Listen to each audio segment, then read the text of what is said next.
Do we have a motion that the closed meeting be closed and the board certifies that to the best of each member's knowledge, only public business matters lawfully exempted from open meeting to which this certification applies, and only such business matters as were identified in the motion concerning the closed meeting were heard, discussed, or considered? So moved.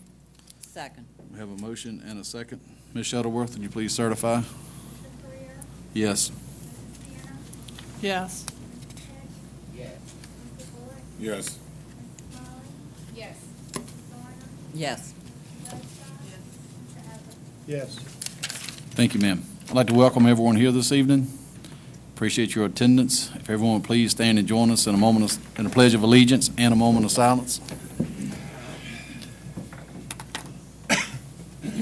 I pledge allegiance to the flag of the United States of America and to the republic for which it stands, one nation, under God, indivisible, with liberty and justice for all.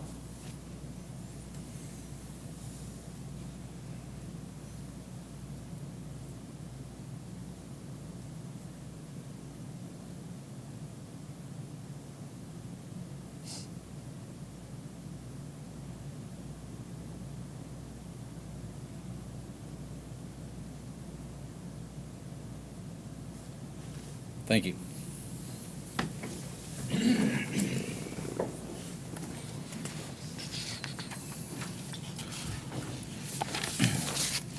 We're going to move on to item number 6, our recognitions, our employee recognition. Ms. Somerville, would you come forward, please?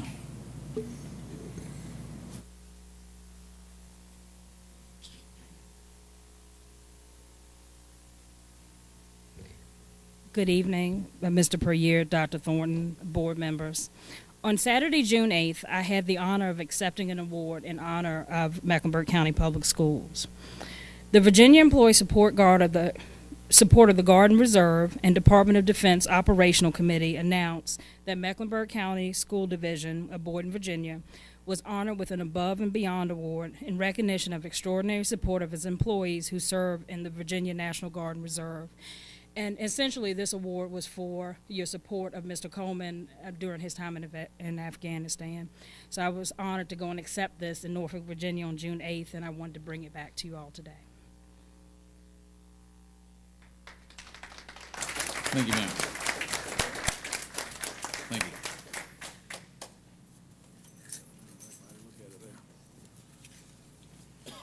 Thank you, Ms. Somerville. And we do truly appreciate their hard work and dedication.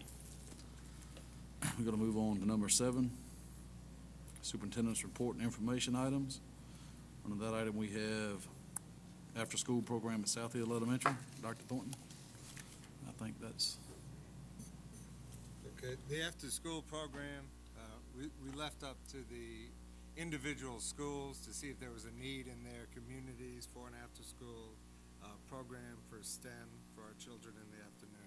And South Hill Elementary, Ms. Eisenhower is going to report back.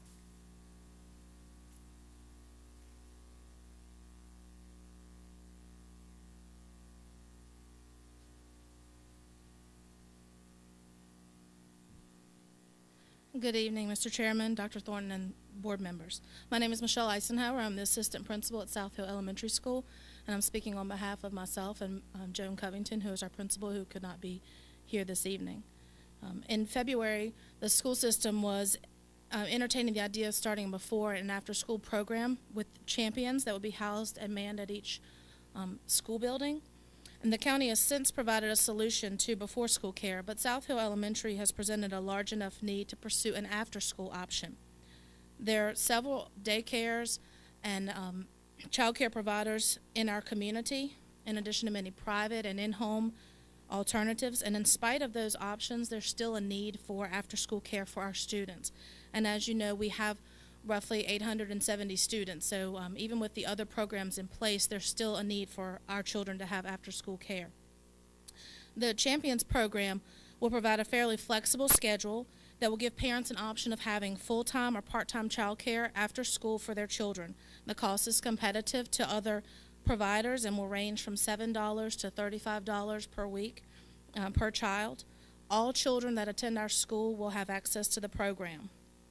The staff will be hired from within the community, which may include some of our staff members. It may include people from outside of our school, but the first group to be searched for staff members will be within the community. The staff members will also have to go through a thorough background check, one very similar to, if not more thorough than the one that our school system currently does. There'll be an on-site director, and it will be a licensed program. And we are asking that, since the need does exist at South Hill Elementary, that the school board rep will approve this implementation for next year at South Hill Elementary, and that action be taken on this tonight so that they can go ahead and start the process for the program and it be in place to start on August the 19th. Thank you. Question. Yes, sir. Did we offer this opportunity to any of the daycare providers in the area to be able to do this?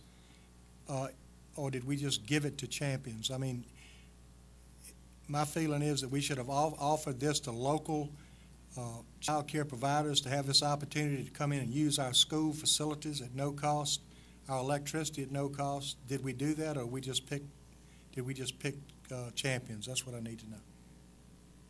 And I know the answer already. We just picked Champions.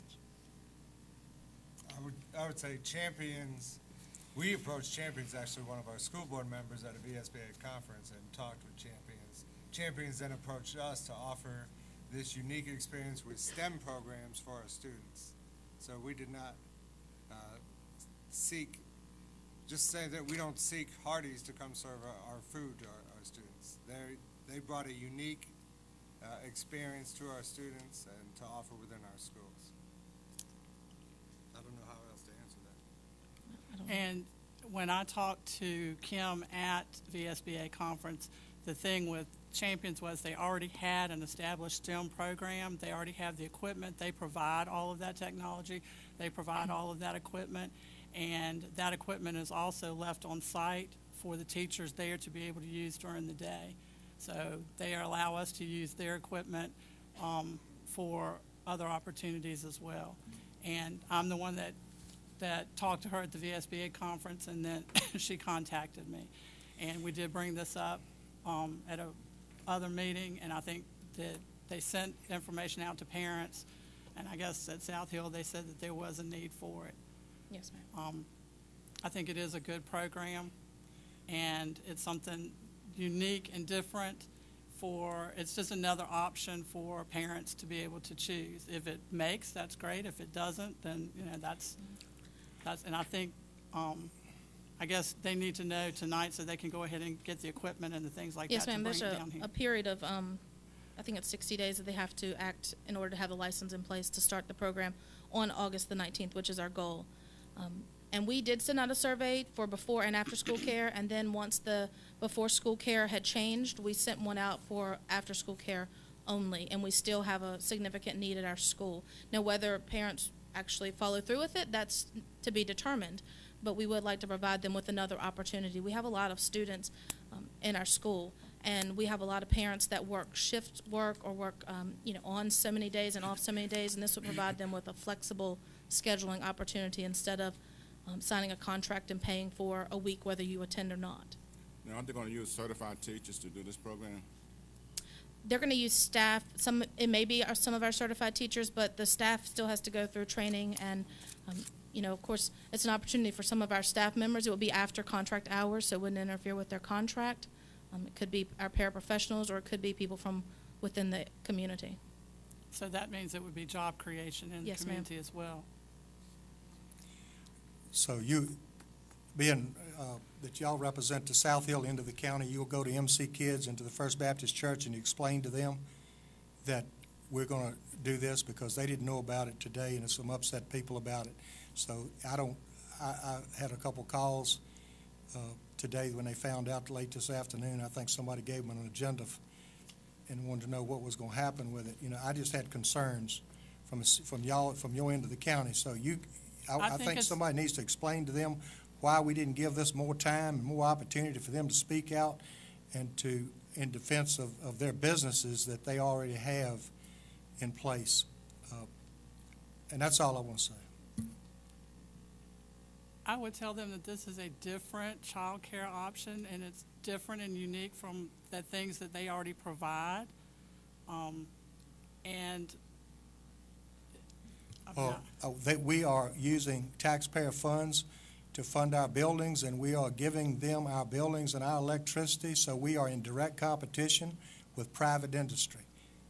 And there's no other way to look at it other than that. That's the way the people in this county are looking at it, so that's just the reason. I'm bringing it up. It'll come to a vote later, and we'll all know where you go. Thank you. You- I'm looking at this as, it's not something the school board is imposing on the school system.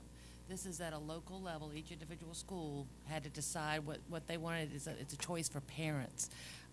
This is the parents should have a choice of quality care, and you do have a large student population. I'm sure it won't be in direct competition. I mean, if it is, I don't think they could handle it, that many students. So if they're answering were these people that are answering the questionnaire, were they already in current child care? They wanted something better, or what? Some of them were, but the majority of them were not. Yeah.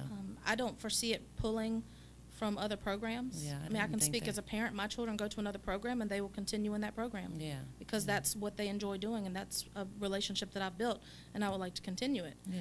But we should be able to provide opportunities for our parents, Yeah. and the more options they have, The the better, better yeah, choice they can make. yeah. This, for their children's best interest, and if we can increase their academic rigor through after-school programs, I feel that's something we should support. And it is a school-level decision. It is Yes. our decision, and no other school is up here presenting this. It is Yeah. South Hill only, because we have a need. We have a large population, and I know that some people have come to our building to see how many children we have that are picked up after school or dropped off before school, and we have 200 children that are car riders, that their parents have to leave work or make arrangements to come pick them up. And I think that a quality after-school program provided there may offer them some relief from that. Well, I just wanted to make it clear that the school board is not imposing this on No, ma'am. anyone. This is a school building level decision, and it's the parents that have spoken out and want this opportunity. So I don't think we can Yes, ma'am. deny And this is something we've parents the sought opportunity. beyond what Yeah. was initially asked. Yeah.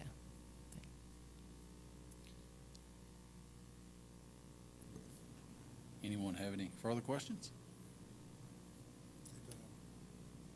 Ms. Jennings is here from Champions. Okay. If she'd like to address anything. Anything you'd like to address, Ms. Jennings?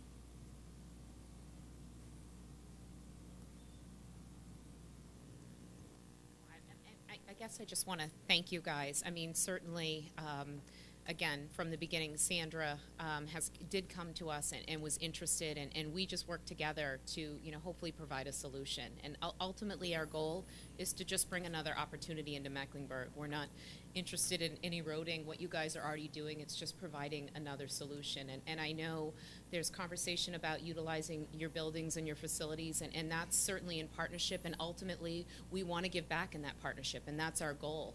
And we've talked to Dr. Thornton about that, is that once we determine how we built our partnership together, we will ultimately give back to Mecklenburg. If that's through scholarships, if that's through revenue share, if that's through additional opportunities that we can provide as a good partner to work together. So, that's my hope and, my goal of this evening. And certainly, if there's any specific questions that I can answer, I'm happy to do so. I do.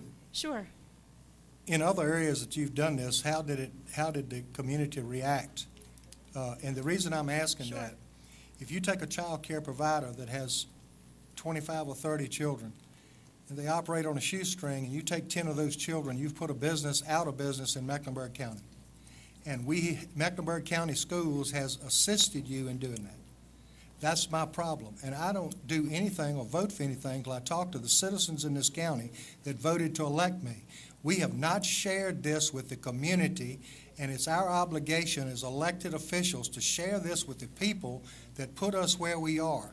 And it's too much of a knee-jerk reaction. I know you need 60 days, but if we were going to do this, we should have moved forward with it back in February and given 30 or 60 days for the public to react rather than bringing it in here tonight for information and voting on it tonight.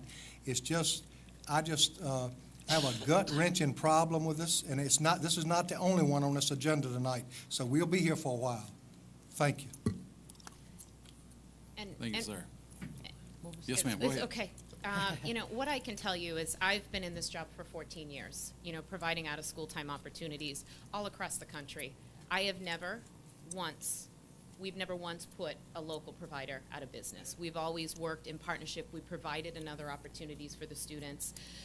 And we've worked collectively together. Some students need different opportunities, and that's how we've always looked at it. So when we go into a community, we truly go in and look to be a partner. And we work in different, if children have different, I'm a consumer myself, and I'm also a board member. So I respect exactly what you guys are doing. I understand that.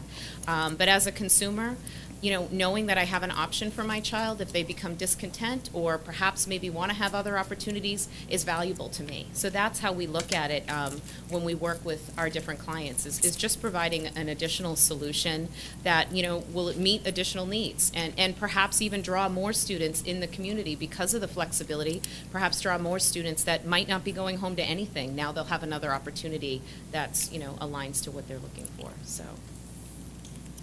Thank you, ma'am. Yeah, sure. Thank you, Ms. Eisenhower. All set. Yes, sir, Dr. Thornton. Thank you. I'd just like to comment, I guess I'm just confused at the last-minute thing and the last-minute vote. This was brought up in February. Surveys were done in every single community, from every single school, and South Hill was the only community that they listened to the surveys, and it was stated there was a need. And we are trying to provide a need to our parents and our students in the area of STEM after-school program. I don't see how it's a knee-jerk reaction. It is a well-thought-out plan, well-researched, and if there is a need and 30-some kids sign up, then we have an opportunity. If they don't sign up, then there won't be a program. Thank you, sir. Any further questions or discussion while we're on this topic right now? Seeing none, we're going to move on to subject B, additional information on GPS system for all vehicles. Dr. Thornton, who is? Mr. Mullins is going to. School board members, Dr. Thornton, in continuation of our automation of transportation, we're going to have two vendors present tonight. One is Mike Mosher from TransFinder. He is our RFP selected vendor for our routing software. And we're going to have Nate Long from Zonar, which is the GPS selected vendor through RFP process. So I'm going to turn it over to Mike and Nate and let them run with the show.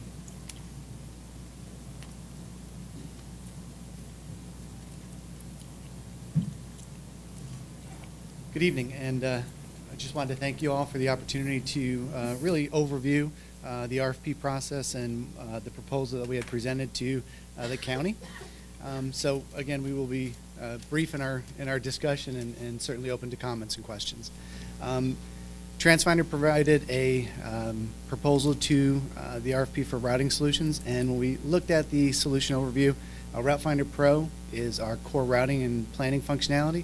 It increases the level of security that you can assign to students for bus stops. It also increases some efficiencies based on district policy and enforcing district policy for bus stops and creating efficient bus routes.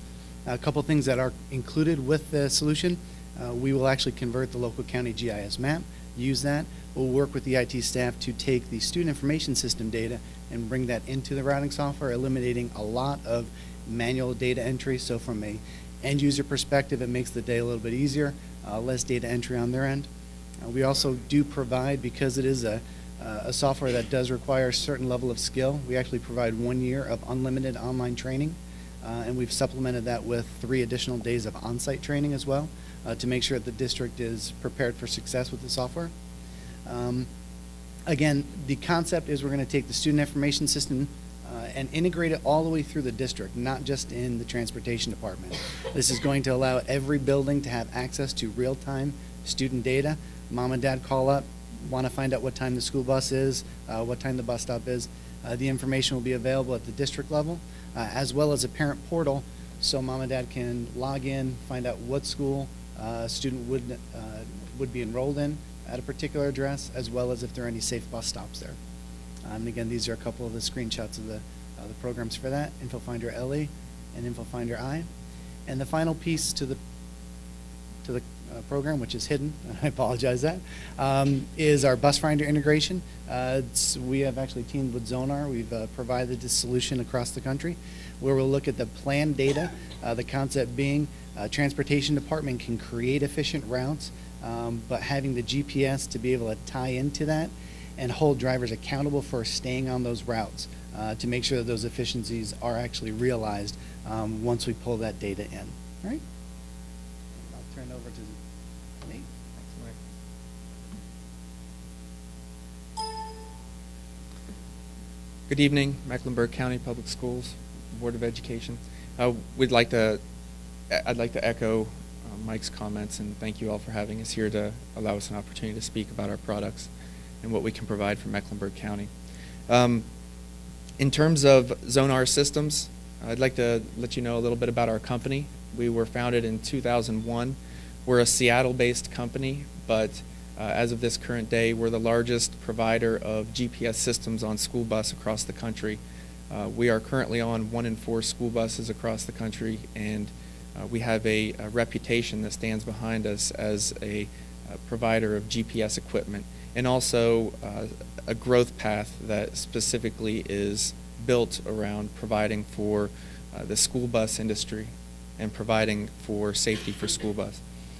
So Zonar Systems, as we've developed, we've managed to make products specifically based on feedback from school districts about directions that they would like to head and things that they're interested in. I'll go into that a little bit more in terms of the growth path.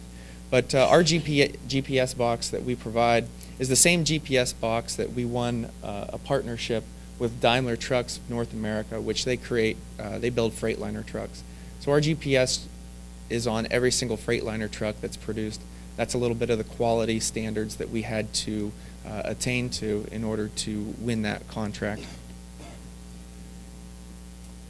What can Zonar Systems provide Mecklenburg County? Well, for starters, it provides you the ability to know where your vehicles are at all times. There's a lot of real-life instances where that is valuable. Unfortunately, emergencies occur all the time, and those things, you need to have an opportunity to respond quickly to those types of circumstances. A bus breaks down on a highway, busy highway, you need to have an opportunity or the ability to respond quickly to get those kids off of the highway as soon as possible.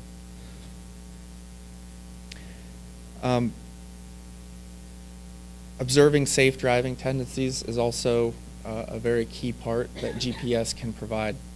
You put a lot of faith and trust in your drivers that are carrying America's greatest resource, our children.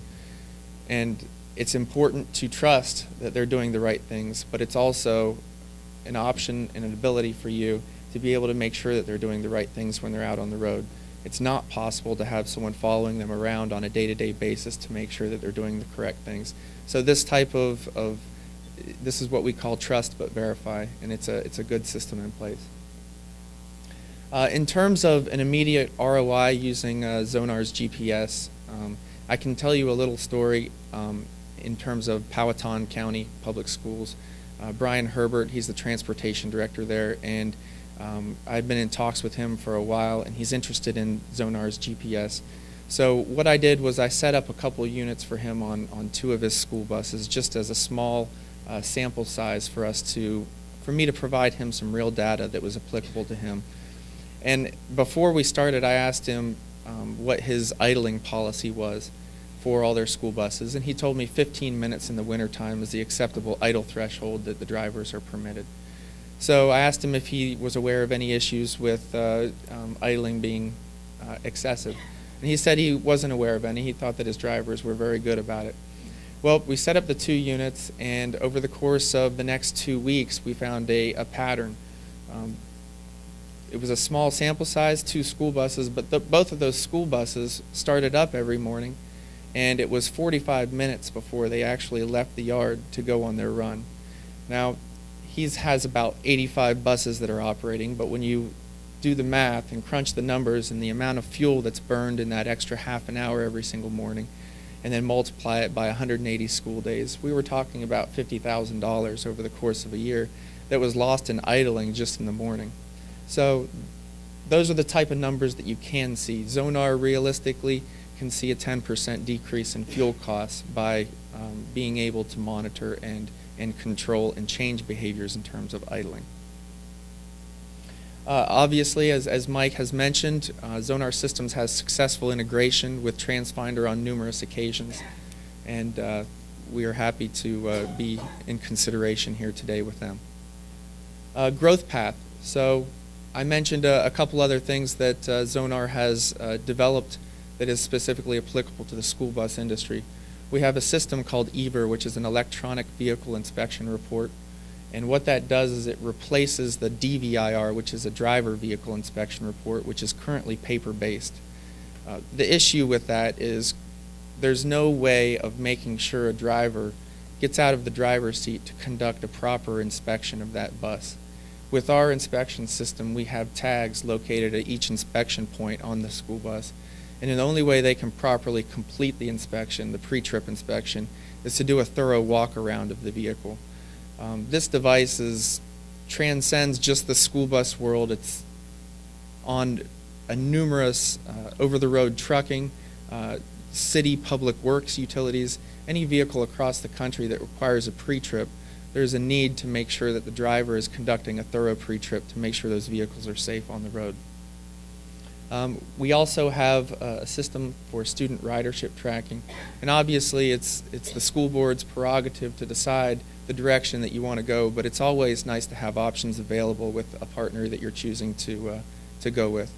So in terms of the student ridership tracking, we are able to set up RFID devices at the entry points of your school buses and provide your students with identification cards to allow you to know which students are on which school buses and to know that information real time. I would lastly like to close talking a little bit about our customer support. Since the advent of GPS and its commercialism and how it's been implemented in so many different markets, and specifically school bus, there's a lot of companies out there that just haven't been able to provide customer support that's kept up with their business.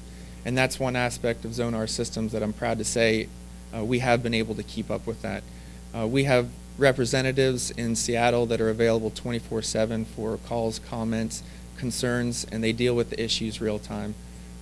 So we like to consider it a partnership when we have a school district that signs on with us, and it's not just a fire and forget for us. And that's it for me if you have any questions.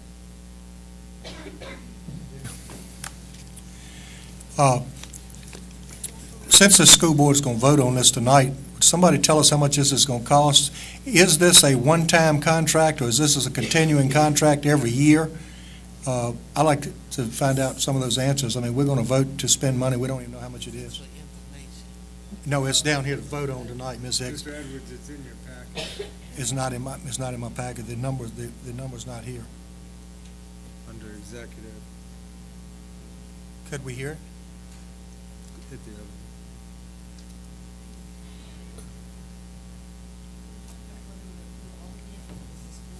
Right, there's a breakdown here. The bus fleet is $56,118. Did everyone get this in your packet? It's under action item and attachment. And then it says GPS, if we want to include the cars, is another $28,000. And if we want to include the maintenance vehicle, I think it's $7,346. So then we have an every year cost of $38,489? Yes. Okay. So it's a one-time cost, and then $38,000 every year, is that right? Correct. Okay. And these are the other companies that we RFP'd? Yes. Okay. I mean, I hadn't seen this. Are we looking at just buses right now, or are we looking at the total package? That's what you need to decide in the action. I have a question. Several of the people that in my district have been concerned about the bus routing. Will this help us to look at that closer and come up with better routes? They're complaining because their children are on the bus for an hour or more, things like that. Will that help us to be able to plan better routes? And also, if we're looking at the consolidated high school, will this help us to come up with a transportation plan or let us know how much transportation will cost more or less if we have the consolidated high school? Absolutely, and there's a couple of issues. One is the actual determination of the routes and creating efficiencies and looking for efficiencies. In the current software, it is limited in its scalability and for, frankly, moving forward with it. With TransFind, you're able to look at existing scenarios as well as roll over to future years to create sort of sandboxes to look at ideal scenarios to create some efficiencies going forward. There's a redistricting tool that's been included that will allow you to analyze district boundaries, look at anytime you want to make any sort of boundary changes, and you can look at that impact against the transportation side. So we absolutely, that's sort of core functionality that's included in the product. This is a one-year contract, am I right? We buy the equipment and our contract is for 1 year only? I believe the contract is for 3 years. Okay, see, that's not in here. So really, it's $120,000 worth of service now, rather than $38,000, because you got 3 times 40. Over the course of 3 years, Right. yes. I mean, we get into a lot of nobody here has seen a contract. And that's not your fault. I don't have anything against it, I just, I ain't seen the numbers. Okay, thank you. Anyone have any more questions? Yes, I do. If you just go with the buses now, would there be a big cost to add the cars later? Or would you advise doing it all at one time? Well, we'll honor any prices that are in the proposals, whether you choose to do them now or later. The installation method that I had discussed with Ralph was, there's multiple installation methods available. You can either choose to go what we call a quality assurance installation route, which is much cheaper. And what that does is we provide techs that come to the location to work with your maintenance guys and your technicians and your fleet services, and show them how to conduct the installations. We also have an installation method. We have preferred installers that you can choose to go. It is a much more expensive method of doing it. I always try to push a school district towards going the training route, just because I think that it's important to know how to install and why the units need to be where they are, and teach a man to fish, feed him for a lifetime type of thing. I have a quick question. You said you could be able to identify the students as they get on the school bus.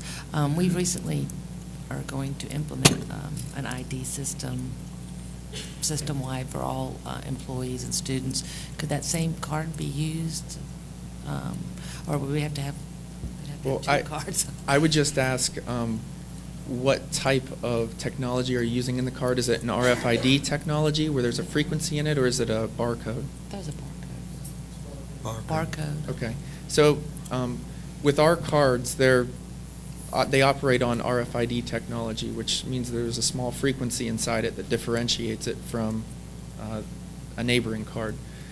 We have blank ones, and we have ones with a logo on them. So if you were interested, you could use our cards for all of your students and then print a barcode on it, and then it would serve both purposes. That's an option. We've worked with a lot of school districts, and there's a lot of ways to go about it. We also have what we call a POG, which is a little very flat circular disc that would adhere to the ID, and that would provide the RFID scanning technology. That would be bigger cost, the little disc to put on our current? I think it's about the same as what the card is. It might even be a little cheaper than one of our RFID cards. Okay, because we're already getting the cards, though. How much are your cards? The RFID cards, I believe, are right around $5 a piece. A piece? Yes. Okay. And then the POGs, I think the POGs, and I'm just throwing this off the top of my head, I think Yes. it was around $350 for the POGs. That's just a guess. Anyone have any further questions at this time? Thank you very much. We'll be seeing you again in a few minutes, I'm sure. We're going to move on to subject C. I think that's where we're at. We'll move on to subject C, buses for a 4-H camp. Dr. Thornton, I think you got some information on that. Yes, this is an annual request for school buses to transport youth to and from 4-H camp. We're scheduled to go to 4-H camp July 1st through the 5th at Holiday Lake, 4-H Center in Appomattox. And they're asking for 3 buses. One which is for luggage, and this is done annually. Anyone have any questions on that? All righty, we're going to move on to subject D, PBL implementation plan. Dr. Thornton?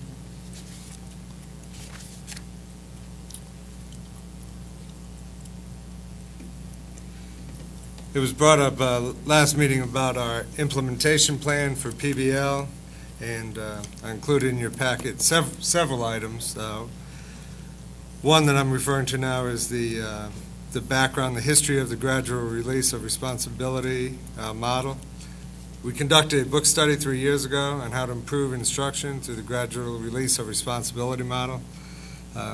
This is the book we used. Better learning through structured teaching. It was clear that at our secondary levels, we were utilizing direct instruction at a lower cognitive level, memorization for the majority of the instructional time, focused on the minimum standard SOL tests that were in place at that time. We knew that we had to move away from a teacher-centered approach to a student-centered approach that enables students to learn how to learn and apply what they've learned. And so that was the new focus. I included in your packet as well the actual model. It says, what does the gradual release of responsibility model look like and sound like? If you can see that in your packet. And it basically shows you what we were trying to do is move from exactly what it says, gradual release. Move the responsibility gradually from the teacher to the students. And you see in the model it says the teaching phase, the teacher demonstrates, there's guided practice, and it shows the teacher behaviors and what the learner behavior is. And you can see in the teaching phase, the teacher behavior is initiates, models, explains, does think alouds, shows how to do it, demonstrates, leads, suggests, explains, responds, acknowledge, which is a direct instruction part of a lesson. And the learner behavior is listens, observes, they may participate on a limited basis, they question, they collaborate, respond, tries out, approximates, and participates. Once you move out of the direct instruction phase of the lesson, you have teacher hands over the responsibility, and you have independent practice and application. And it just changes, if you see in the model, learner behavior takes precedent, and you see the learner now applies the learning, takes charge, practices, problem solves, approximates, self-corrects, initiates, self-monitors, self-directs, applies the learning, problem solves, confirms, and self-evaluates. So basically the model we've been putting in place for 2 years was to move to a more student-centered approach. We did find, as we were researching and moving forward, we had the opportunity to see High Tech High and actually speak to the man who created High Tech High in Farmville. He happened to visit Farmville, was sharing what they do, and we had the opportunity to go and see another delivery model to hand over the learning to students, which was project-based learning. At that time, we had decided that we would implement it in 6th grade. The reason for 6th grade was the same reasoning Larry used from High Tech High, was that we did do a lot of group work, we did do a lot of hands-on in elementary, and once you moved on to middle and high school, you kind of went back to the traditional approach in rows. And so that 6th grade was a good starting point to move. At that time, there was interest by the high school principal to start it last year in 9th grade. The reason we chose to do a limited number was to make sure that we had the training in place to be successful. As this year progressed and we strategized how to expand, and we saw the results all year long through our exhibitions and expos, and walking through the classrooms and seeing kids excited about being in school, we started talking about how we would expand. And the answers that we received would be to go down into the elementary, 5th, 4th, 3rd, and then expand 6, 7, 8, 9, 10, 11, 12, and start in 9th grade next year in the high school. It's a 4-year plan. I think Melody Hackney last month addressed it took them 4 years in Charlotte. Our plan is a 4-year plan. In 4 years, we will have full implementation. Next year is grades 5, 6, 7, 9. The following year would be 4, 5, 6, 7, 8, 9, 10, with the following year being full implementation. We presented the scores last month, and we'll present once we get all the final data, but the scores are there. Our students are doing well in this model. Our teachers have gone through training. I saw a lot of excitement in the room. We conducted a training today for a Region 8 in this room. There's still some stuff up in the room. 50-some educators from 8 other school divisions that we are training to proceed in this model. Again, it's just one method of delivery and one method to have the students take over their own learning, and it's working very well.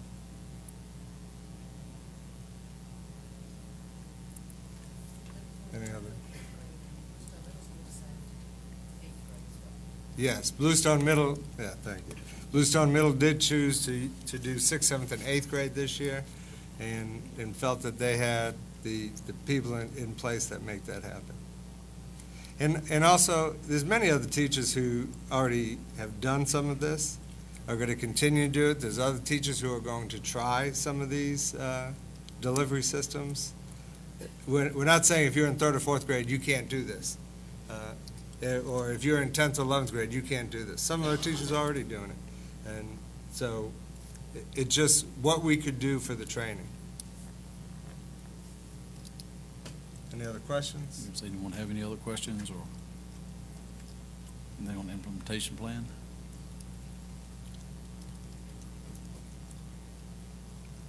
I guess not. We're going to take a brief 10-minute recess real quick before I go to our public input session. So anyone who needs to recess,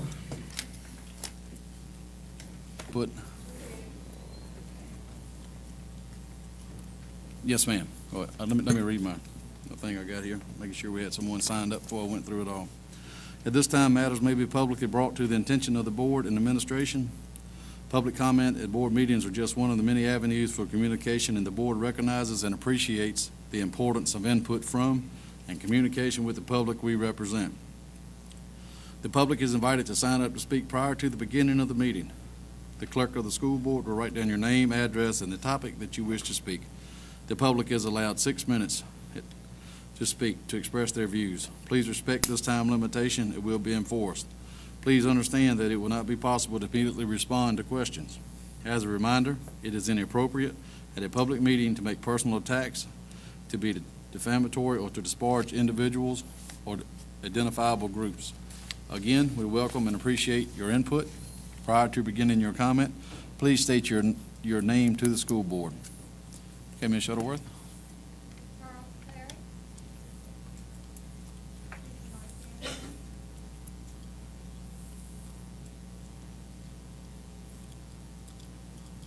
Good evening, everyone. My name is Charles Clary. I'm president and owner of United Tiger Martial Arts. Been in our location currently for the last 14 years. running a before and after school program, as well as some evening martial arts classes and cardio kickboxing classes.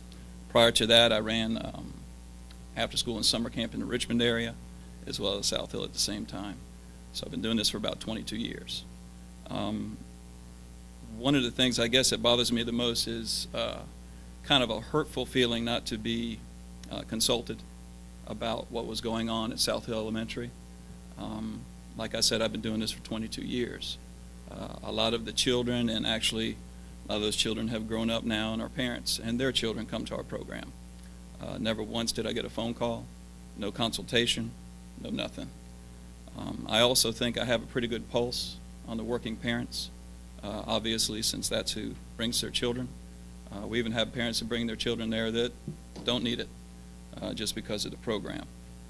In that program is a built-in bully-proof system, teaches children how to work with each other, how to handle a bullying situation, and how not to be one. There's also a goal system built in to earn their next belt, their next stripe. Yes, sir, yes, ma'am is how we speak to each other. So basically, old school rules is what we do. If I had been consulted about this, I absolutely, without a doubt, know that we could have come up with a program that not only would have saved people money, but could actually have made the school money. Because in my opinion, that's not fair to go somewhere and have a program and piggyback, which is my term. I think the school should benefit from that. As tough as times are right now, I feel that should happen. I know myself that I spend $3,000 a month just in expenses. That's before payroll. That's before other things. If this is allowed to happen, I really find it hard to believe that somebody's going to pay $35 a week for just after school, when I only charge $25 a week for before and after school. I really find that hard to believe. Maybe. But there are also 6 or 7 other daycares, established daycares, not home daycares.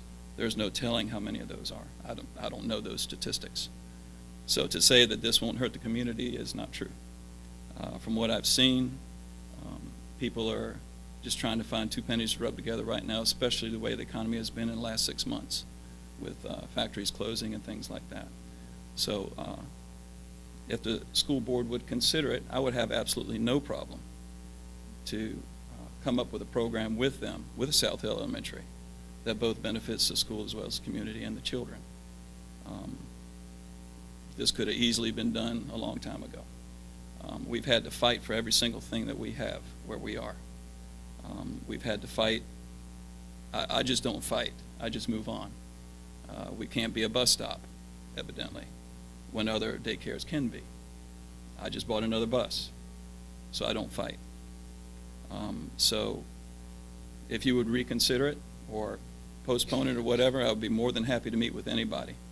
My door is always open. During the summer, I'm there 13 hours a day.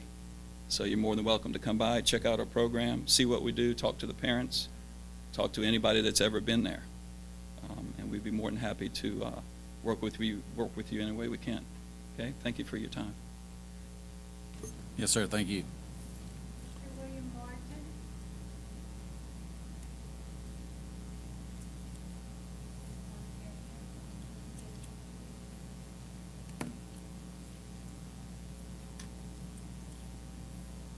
My name is William Martin. I agree with Mr. Clary. It seems kind of a little underhanded the way things went done with the champions thing. I have some information I'd like to pass out to the board.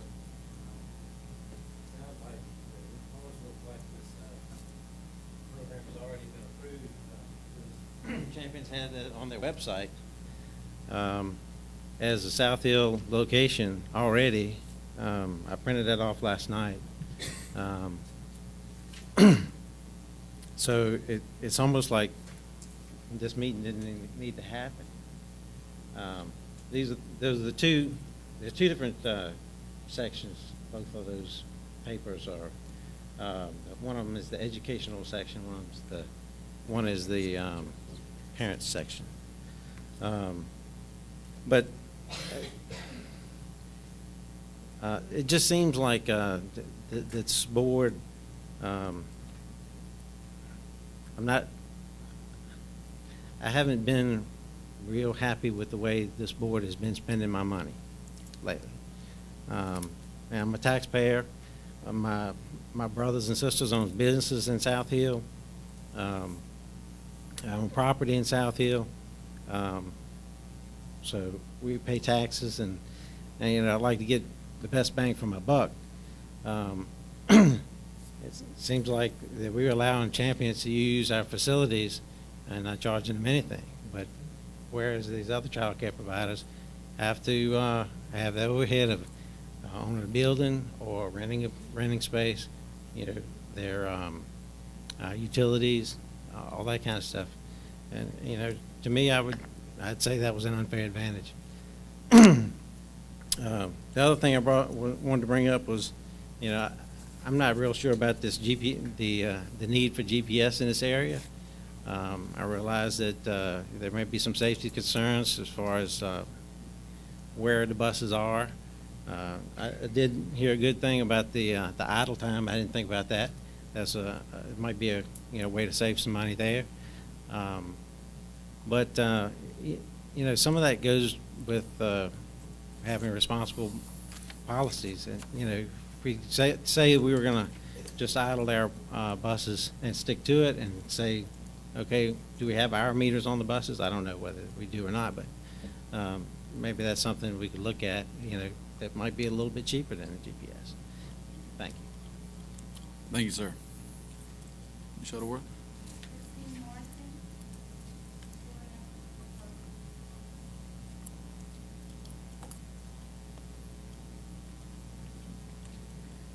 Good evening. My name is Christine Martin. I too would like to address the board this evening about the pre and after school programs.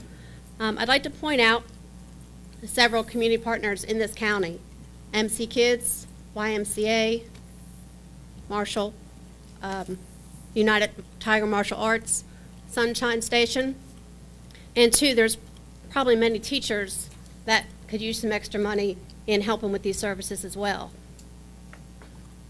When we go outside of our community, we take away business, we take away jobs.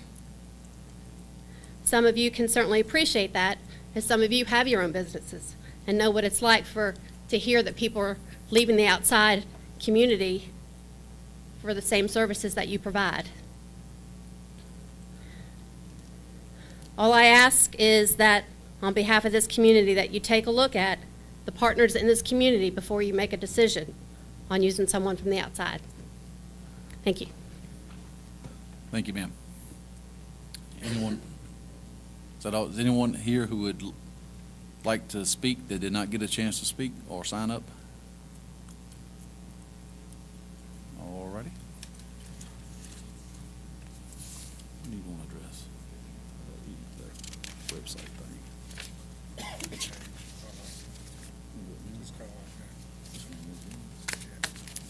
Ms. Jennings, could you please address this piece of paper we just got here on your website, please, ma'am, because let's see what that is about.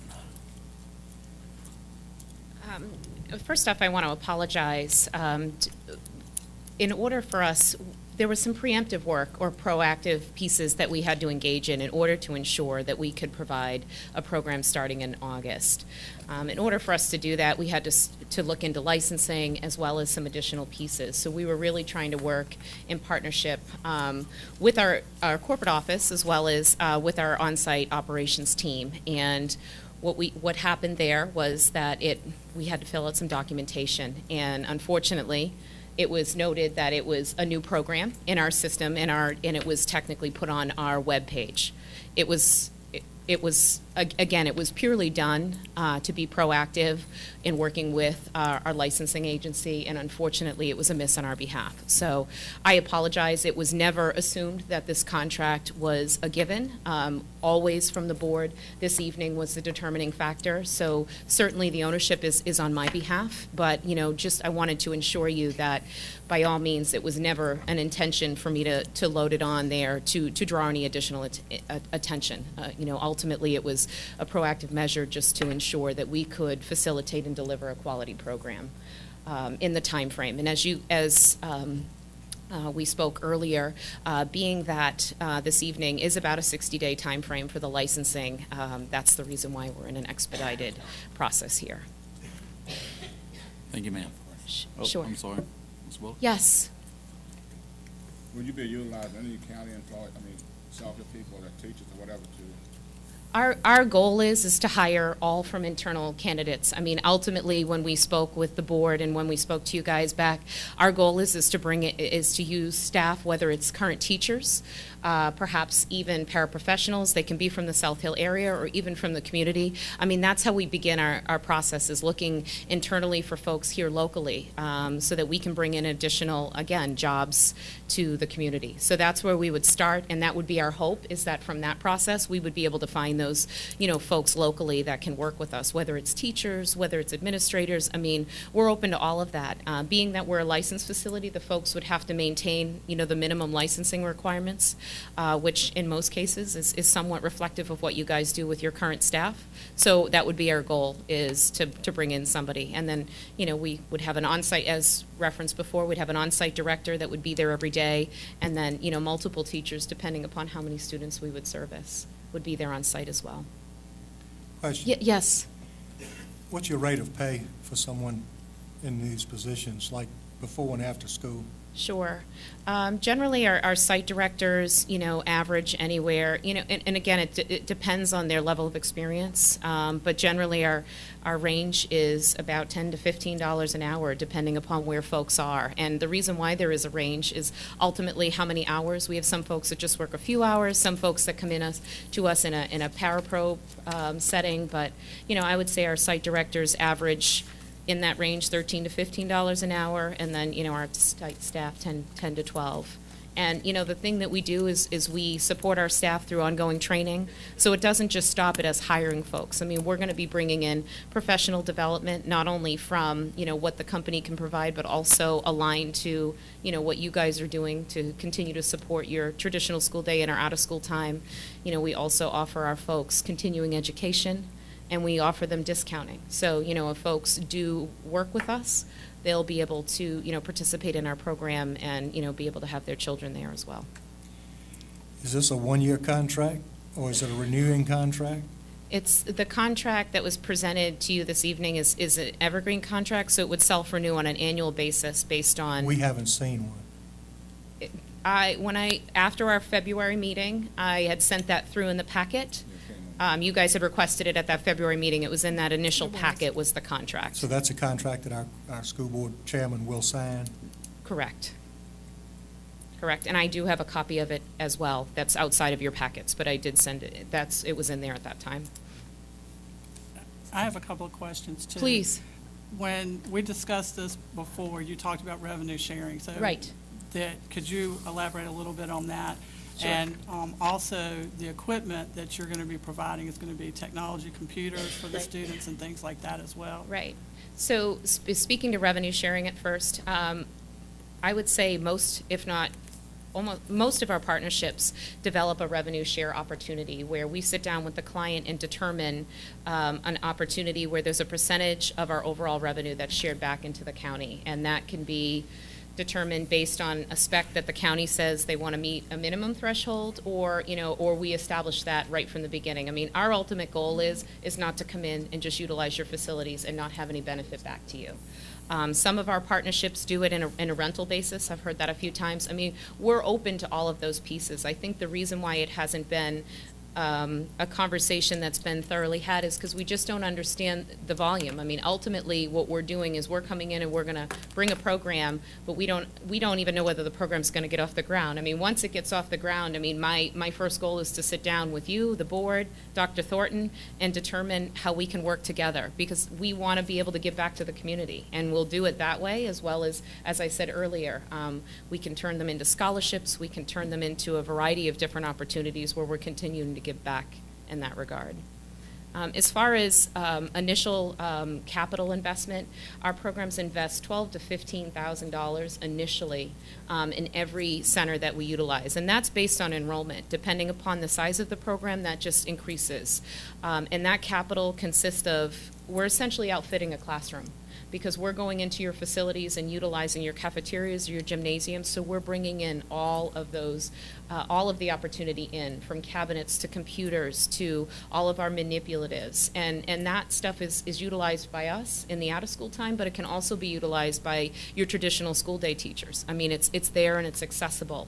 And we want to make sure, again, that, you know, if it's an opportunity we can provide back to the school, we're doing that. And that's just initial. And then we have ongoing investments that we're making because we understand that there's, you know, we change. You know, so whether it's adding additional pieces that we partner with you guys, you've determined that there's additional items that we can utilize in partnership, or, you know, quite honestly, there's a cabinet that's broken that needs to be replaced. I mean, we're ensuring that that is always available and accessible.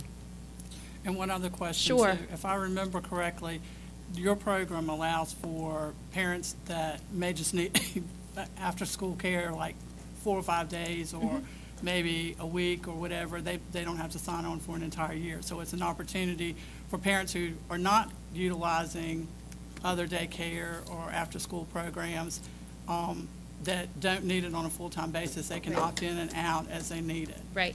And they can use it purely for socialization. So what we do is we create a schedule that allows parents to come 1 day or up to 5 days, and they can come at any rate of schedule that works for them. And they are able to have the ability to switch that on a weekly basis. So, you know, as a parent, you can have the choice. You know, you're not paying for service that you don't necessarily need. And we've done that in order to try to accommodate every type of family. You know, if it's a working family, if it's a family that, quite honestly, just wants to use it for a drop-in service, we provide that flexibility. One other Yes, question. sure. At what time of the day does your liability insurance take over and hours kick off? And how do you control that when you have numerous, you might have 3 kids one day, 30 the next?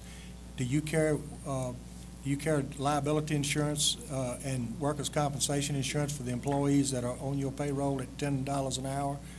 And if they work more than 29 hours during 1 week, will you be furnishing them with health care?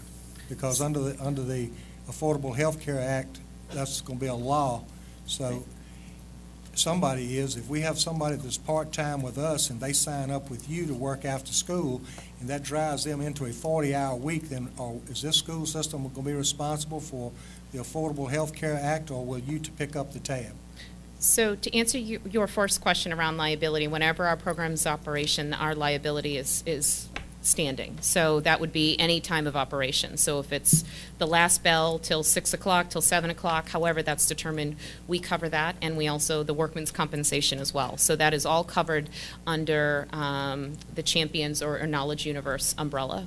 As far as the health insurance, our requirement is staff work a minimum of 25 hours in our program, and they're eligible for full-time benefits. So we actually are below your threshold in that regard. So if staff were to work a minimum of 25 hours on a weekly basis, which it might not, if there was a before and after school program, that would be effective, but I don't, with just 15, I mean, it would only operate about 15 hours a week. However, if that was to change or increase, our minimum threshold is 25 hours per week, and that makes them eligible for all benefits, not only medical, dental, but every benefit that, you know, that I as a full-time employee receive.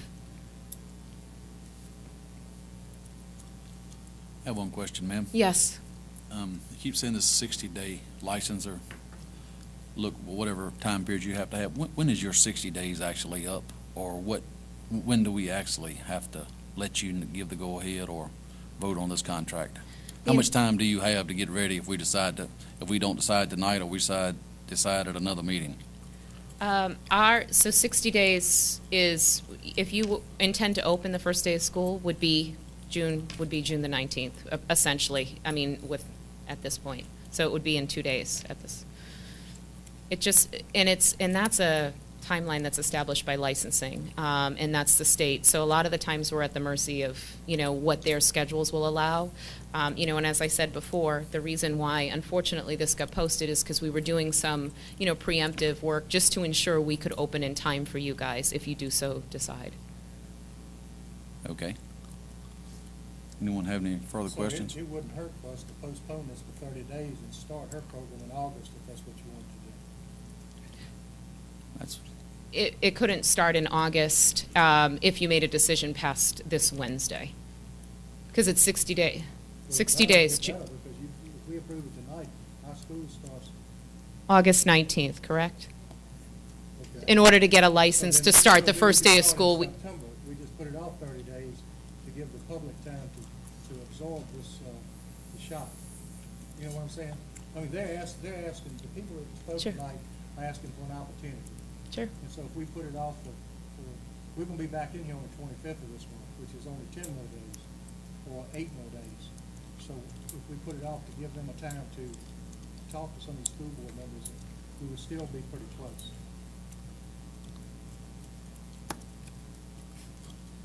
anyone have any further questions? Thank you, ma'am. Thank you. I appreciate your time.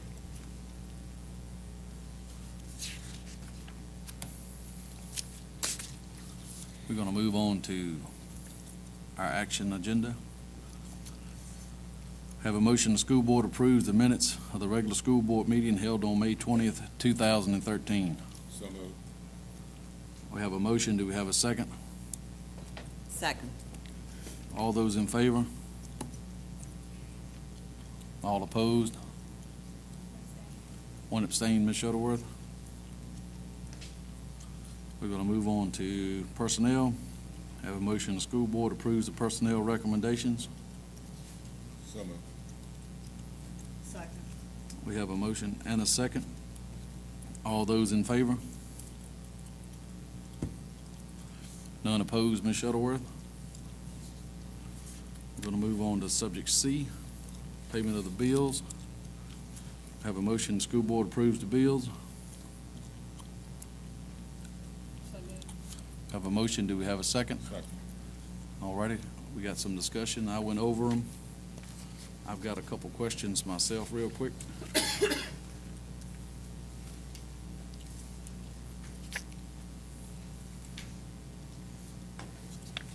On the page 1 in our instructional category, we have a payment. Trying to find a number here. Check 46,938.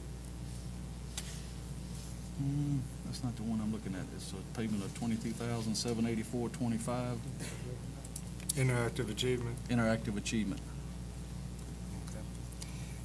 Interactive achievement is our yearly fee for benchmark testing. It's actually, you'll see $22,784.25. You'll see it under elementary. You'll see that same amount under secondary, because the cost is actually about $45,000 a year for the benchmark. It's split in those two categories. It's how it's reported to the state. So it's annual benchmarking. All righty. I had to remember seeing that. Also got, on that same page, but in the page after that, it's a payment of $9,999, Chase Hill Elementary, $10,000 to Clarksville Elementary. And then on the next page, Bluestone Senior, Bluestone Middle, Parkview Senior, and School Outfitters. I'll run down the list again if you do. That's it. Those are, under description, it says reimbursement for PBL furniture. The individual schools decided what furniture they needed for PBL and made those orders, and this is a reimbursement back to them after they've already purchased the furniture. They're basically told to create a learning environment that was conducive to collaboration and hopefully alleviate some of the issues that we saw this year with kids all over in the hallways and everywhere else. Our buildings are not conducive to 21st century learning, so we're trying to provide something that will help that environment. My question is, how many desks or chairs were ordered with $9,000? Did they get a bid? Yes, they went through proper procurement and got bids at each individual school. These schools order merchandise all the time and go through proper procurement. They all have been trained and they all know how to do it, and proper procurement was done. Okay. Well, one of those is a $24,949 furniture for PBL. Where's this furniture going? Where's that one?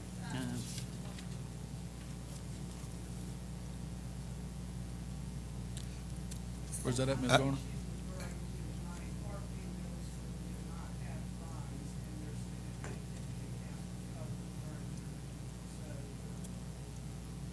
No, I didn't even bring up Parkview Middle because I knew they had a PBL.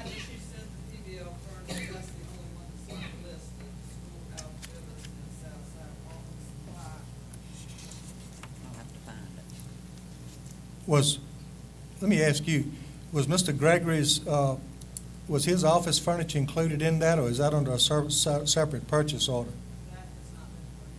It hadn't been purchased yet. Okay. When we procured this under each school, did it all come from the same vendor?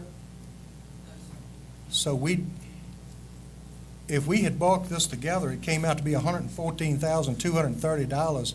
If we had bulk bid this, what were our chances of probably getting a better price? And that's a hard question to ask. You don't have to answer that. I'm a contractor, so I know. If I buy $9,000 worth of furniture, I buy $114,000. I usually get a better price if I spend $114,000.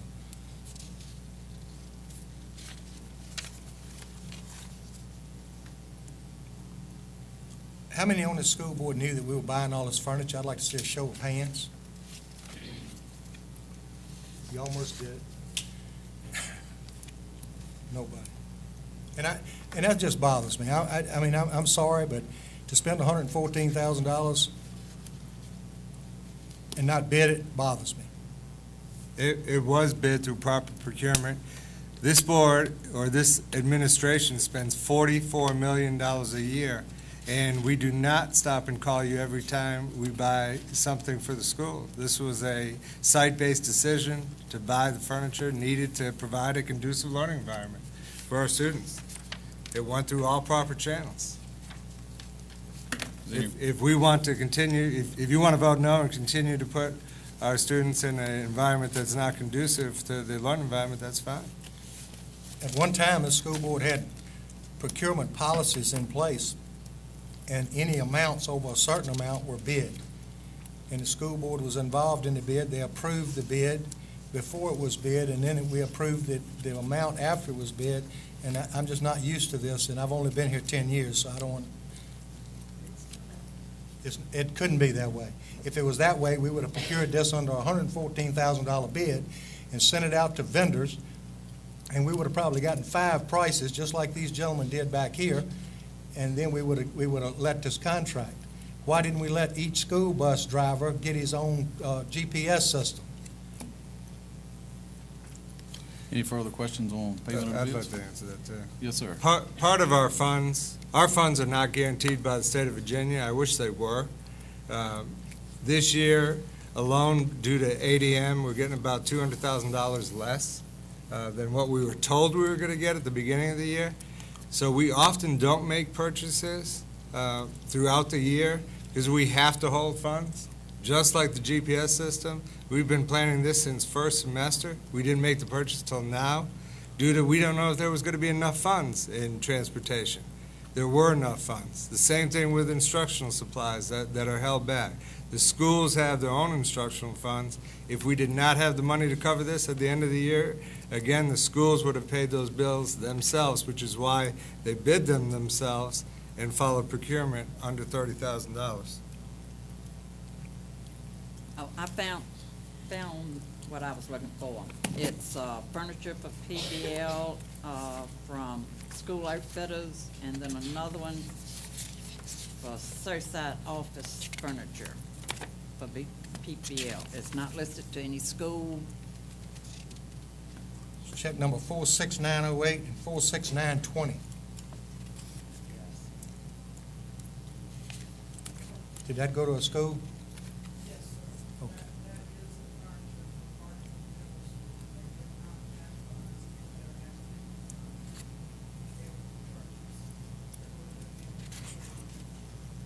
Didn't we already buy some furniture for them last year? Yes.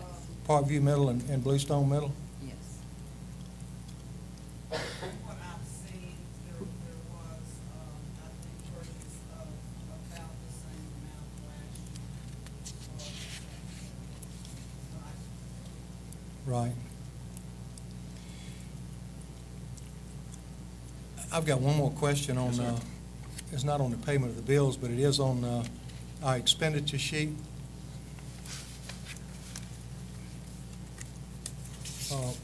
Under maintenance and operations, do you know if all of our electrical bill, our energy electric bills are in this time, and what our total will be for the end of June?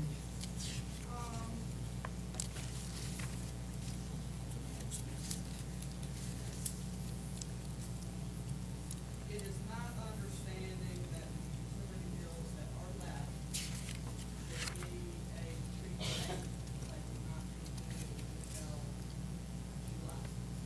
The little bit of stuff, what has been, what is included. Hey, ma'am, could you step to the podium, please? I can't hear you. The air conditioning's blowing right in there. You're back here. We're Sorry showing a about that. balance of $17,417 is our balance in our maintenance operations account. Yes, sir. And I had a man hand me a letter today, which was very embarrassing to me, and I don't know if this school board's ever seen it or not, that said we may come up $40,000 to $90,000 short in that category to pay our bills at the end of the year. Is that true? On utilities, Right. yes, sir. Then I want to ask one question. We're paying an energy management company to walk around and turn our lights out at the cost of $9,500 a month. If I multiply that out, it comes out to about $120,000 a year. If those people weren't here, we'd have that $90,000 to pay our bills with. And I've been trying to get to this for 2 years. If they're saving us money and we appropriated X number of dollars at the beginning of this year, how did we come up $40,000 to $90,000 short on electricity when we've got a man that we're paying a salary and a company, a consulting company, we're paying $9,500 a month to advise us on saving energy, and we're $40,000 to $90,000 short? If I just don't understand. Either we need to let them go, fire them, because what are we going to do if we ask for this appropriation and the Board of Supervisors turns us down? I want to explain what's going to happen. If it's $90,000, each board member can bring $10,000 check to the table, because we are trustees and we are responsible for that $40,000 to $90,000. And I've been trying to explain that to people that get elected for 10 years. And if this happens, it ain't going to be pretty. And the man that handed me this letter said that that's what he wants to happen. That's what he would like to have. But I'm just, it's hit me, it's floored me Well, today. So that's the reason I've been in this great mood tonight. In researching it, Mr. Edwards, I was not here when, Right, I know when you it weren't. started. And in the little bit of researching I have been able to do, the utility category was cut dramatically at the point before we started this. I had some of the same questions. But did we take the word of the energy company that they were going to save us enough to save us? Well, we have reports that they have given us that show savings. I would ask that this board, and you're a CPA, audit 3 years ago and see what our bills were as far as supplies, what we spent for supplies and cleaning equipment, and what we spent for payroll. And I think if we go back and look at that, it's costing us more to operate with this company, Service Solutions, than it did for us to operate under our own. Especially if we fire half of our custodians and pay the rest of them $7 an hour. And I just think we need to look into that as a board, because we're responsible to the public, and I'd just like to see that happen. Okay. Thank you, ma'am. Can I address that? Yes, sir, Dr. Thornton. First of all, the number that was put in utilities was a 2-year-old number that was put in for the start number for revenue and should have been adjusted. The Energy Management Company will present next month to show the savings over time. Energy costs go up every single year. That's calculated in their findings. The actual usage is down and can be proved that it's down. As far as the line item and someone bringing $10,000 or going to jail or any of that, that's absolutely false statements. We have not overspent the budget. There are line item transfers. I was at the Board of Supervisors meeting last month where they authorized line item transfers for the county. Previously, when I first came here, they did line item transfers at the end of the year to rectify throughout all the different categories. It's not anything different. Most counties are funded lump sum to the school division and can make those transfers. We have to request them. And yes, Ms. Garner sent a letter to Wayne Carter. I called Wayne Carter, notified him that we might be in that area of being over and have to move funds, which was done 2 years ago. So if all of a sudden this is criminal act, I'm unaware of that, how it could be a criminal act. It's not. So what it means is that if we hadn't made this mistake and we hadn't bought furniture, we'd had $200,000 left over. We'd have to ask permission to move that money to another category, which is what we're doing. Is there any further discussion on payment of the bills? Yes. Already? I know you gave us this, but $8,400 to Ms. Hackney for special projects.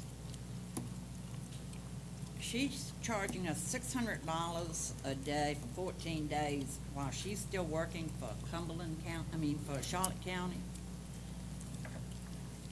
Do you have the sheet? As a consultant.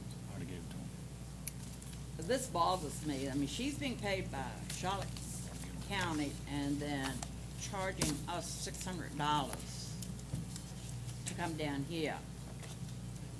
Will that happen here? Will we be paying her salary and then she takes days off to make $600 to go somewhere else? I mean, this really bothers.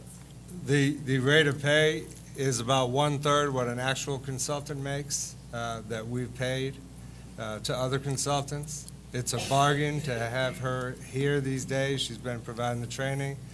I believe Mr. Perrier provided you documentation of everything that she's done within those 14 days, which is pretty extensive, and has delivered on all of those, which are a great benefit to our students. Can I make a comment? Yes, ma'am.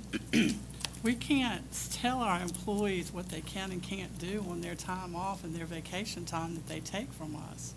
So if she were to take time off from us to go and be a consultant at other places, as long as she's taking her vacation time, we can't tell her that she can't do that. And I'm sure she probably took vacation time from Charlotte to be over here, so I'm sure they can't tell her that she can't do that either. And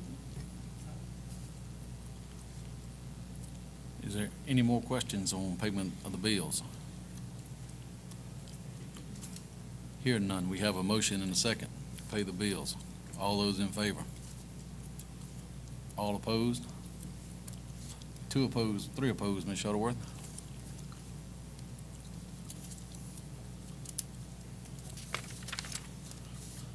Move on to subject D, Bluestone Middle School Improvement Plan.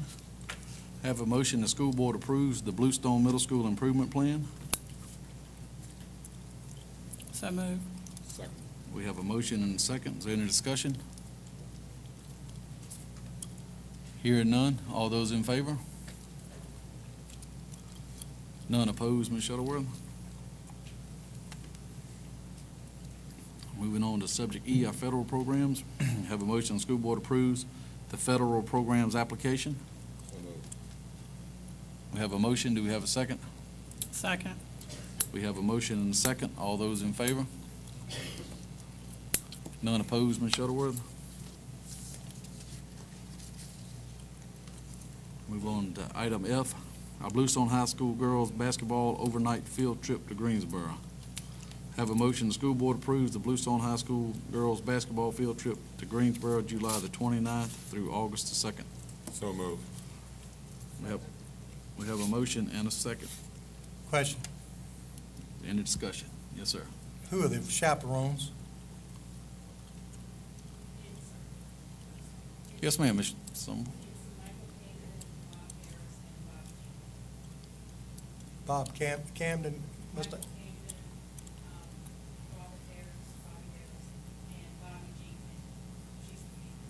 Okay.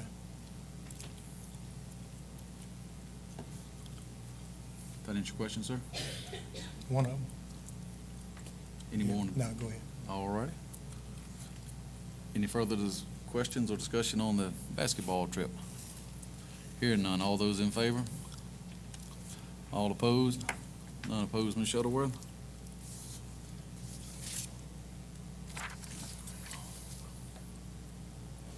We're going to move on to subject G, our policy updates, legislative revisions. Have a motion, the school board approves the policy updates and legislative revisions that will go into effect on July the 1st, 2013.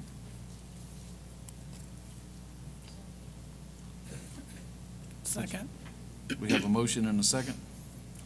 Is there any discussion? These are all state mandated updates, so. We can discuss them, but we got to go along I with mean, it. there's We not a all lot. read them and I was gonna understand say, them, we right? read, yeah. You read them and understand them, Yeah. that's all I wanted to know. And so we got to go along with And them. I So, asked my questions last month, so. all those in favor? Abstain. Understand, Ms. Shuttleworth?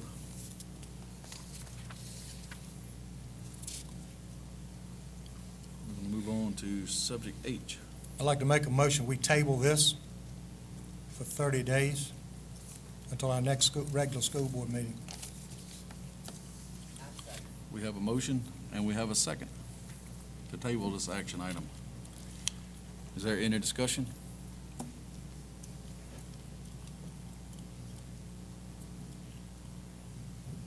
I'd like to say we've been talking about this since February. I knew that it's not a mandate by the school board. I knew it was going to be an individual decision by each community. I think South Hill Elementary has determined that there is a need for it by the parents' responses. I don't think it's going to be, as he himself said, as competition. If he provides before and after for $25 a week, and this is $35 a week for just maximum aftercare only, I don't think there's going to be a great deal of competition. I think STEM is a lot different from martial arts as well. I think our customers basically are the parents and the children, and I think any option that we can offer them is good. I mean, they are our customers, and if it doesn't take off, it doesn't take off, but I don't see why we will stop it. I have a question. Yes, ma'am, Ms. Miley? The 21st Century grant that we have, is that something that could run this kind of program if there's a need at one school, one elementary school? The 21st Century is grant funded and currently is only at Parkview Middle School. It is something that could run a program like this. It's running a STEM program over the summer at Parkview Middle right now, but you have to qualify for it. I know I work with another county that does it, and they do a variety of things county-wide, so that's why I was asking.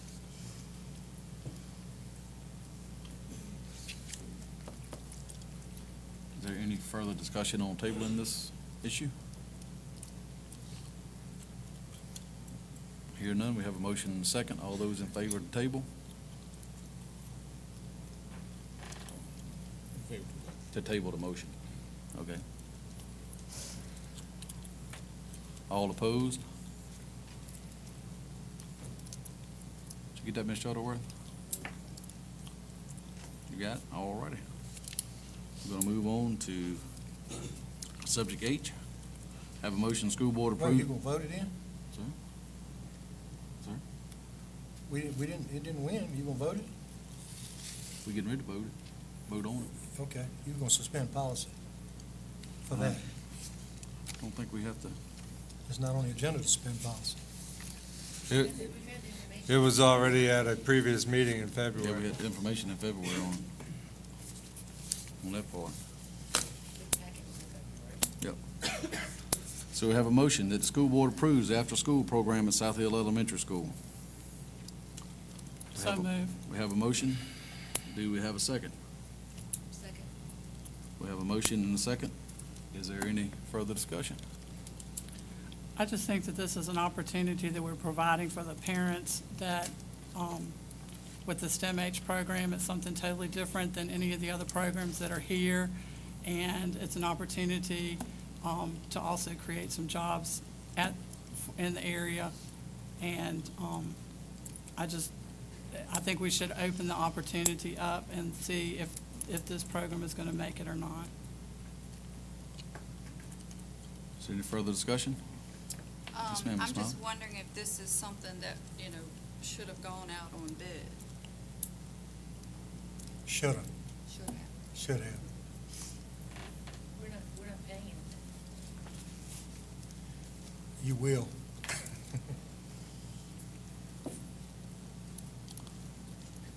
There. You're bringing in, you're signing a contract.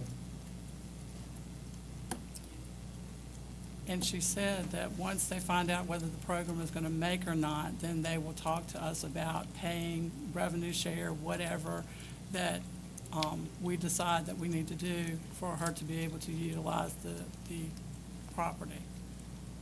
And they carry the insurances. Is this the only company in the world that does this? That's what I want to know. Don't know. It's the one you talk to. Then if it's not the only company in the world, then we are not being fair to the rest of the world, are we? But y'all voted. It's up to vote. Senior. Go ahead, Mr. Wagler. In February. Why were Because we passed on it in February. This only came up this week. We have not been told that they were coming back tonight. This came up on this agenda. In February, we talked about it, and a letter went out and said that it didn't make. It wasn't going to happen. And now, this week, it comes back on our agenda again, and we're voting for it tonight, and that's the reason it was not there. It wasn't there. We passed on it. If you go back, we did pass on it. We have correspondence, an email to that effect. Well, we have all the same information. My understanding was South Hill Elementary determined there was a need. You had more input from your parents, is that correct? Yeah.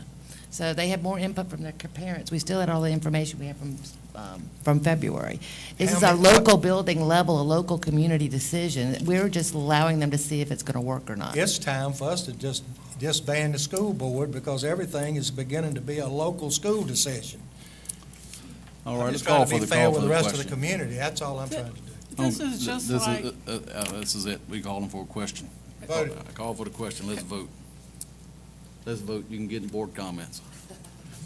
Have a motion. The school board approves the after-school program at South Hill Elementary.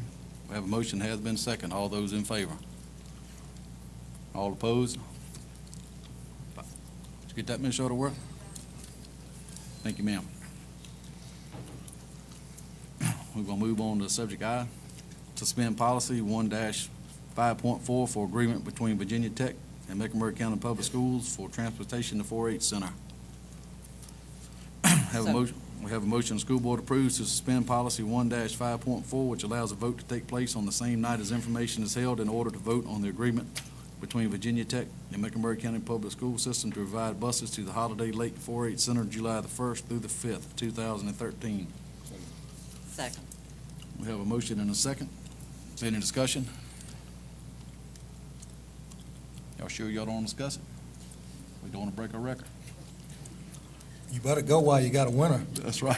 Sure has. You finally found something I'm for. So, all those in favor? None opposed, Ms. Shuttleworth. We're going to move on to subject 3, agreement between Virginia Tech and MCPS for transportation to 4-H Center. Have a motion, the school board approves the agreement between Virginia Tech and Mecklenburg County Public School System for buses to transport youth to and from Holiday Lake 4-H Center, July the 1st through the 5th, 2013. So moved. Second. Have a motion and a second. All those in favor? None opposed, Ms. Shuttleworth. We're going to move on down to subject K, GPS for all vehicles. We have a motion that the school board approves the GPS systems for all Mecklenburg County Public School buses, transportation vehicles, and maintenance vehicles So moved. using, what was that, Zion? Zonar. Using Zonar as a vendor, as a partner with our routing software Transfinder. We have a motion. So moved. We have a motion. Do we have a second? Second. All righty, and I know we're going to discuss. Do we Any- have any money for discussion? this? The funds available? We'll find it somewhere. Vote it in. We'll find it. Donna, you want to address it?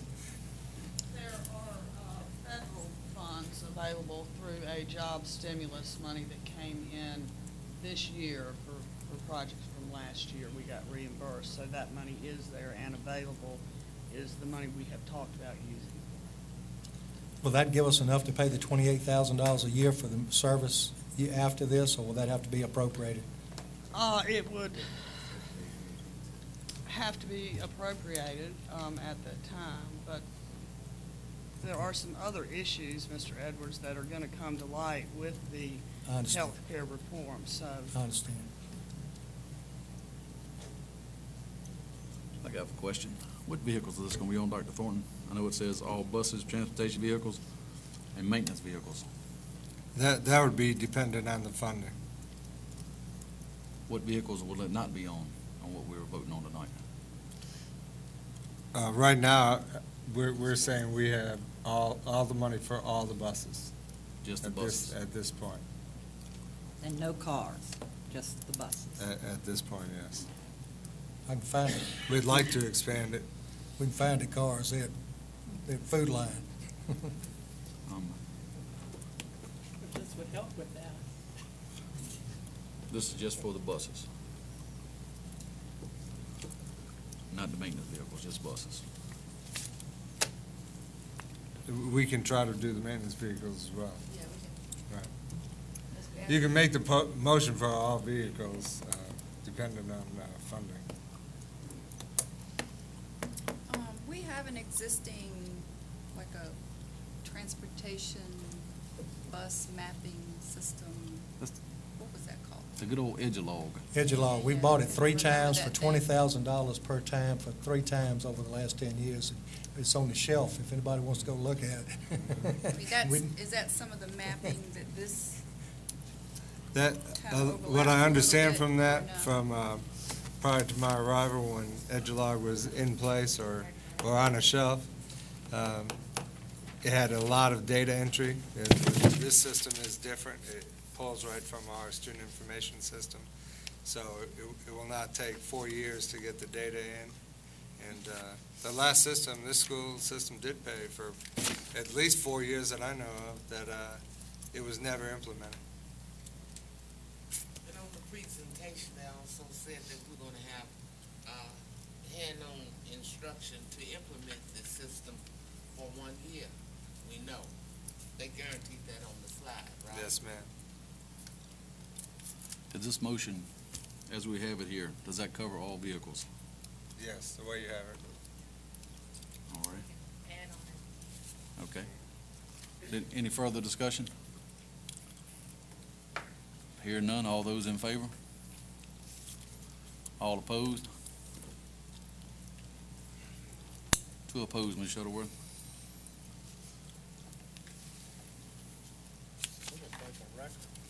Sure. We're on a roll. We're going to move on to subject L, our request for funding from Board of Supervisors. Have a motion the school board approves for Dr. Thornton to formally request the Board of Supervisors to fund the scope of services in order to evaluate land and do a preliminary design to provide a comprehensive, accurate view of the total cost of a new high school as presented at the June 3rd, 2013 special school board meeting. So moved. We have a motion. Do we have a second? Second. All righty. Do we have any discussion? What amount? Up to what amount?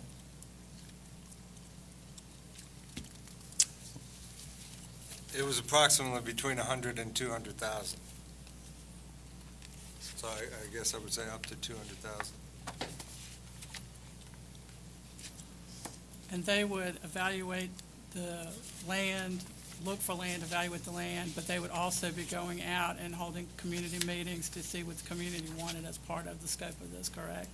Correct. Didn't we already do that? We have never done that. I thought we had community meetings on what kind of school we wanted, whether we wanted two middle schools, two high schools, one high school. We've done this two times. No, sir, we have never had. You weren't public- here then. We did that. We did that. But anyway, I mean, we've never had a consultant do it. We never paid $200,000 to get it done. We did it. We've never had it where they've gone out and shown this is what it could look like, asked the public what they want, asked do they want one, did they want two, what do they want in the school, what did they see? We have never, ever done that. That's all I have asked for since I was on this board when you all have voted. And I think it's a good idea when we have the money. If they say, okay, everybody, they go out and they find that we want to build a high school, and we want to start to buy the land. I'm asking one question. Is there money to buy the land? That's something I guess the Board of Supervisors will have to tell us. We don't control the money. And I'm assuming that a consultant would put all of that package together to be able to take it to the Board of Supervisors to say what it would cost, because I don't know what that is, do you? We came up with a projected cost of, 48 to 50 million from H&M Construction a year and a half ago, you know? Yeah, I remember that. Okay. But Well, that was a year and a half ago. But what's wrong with that number?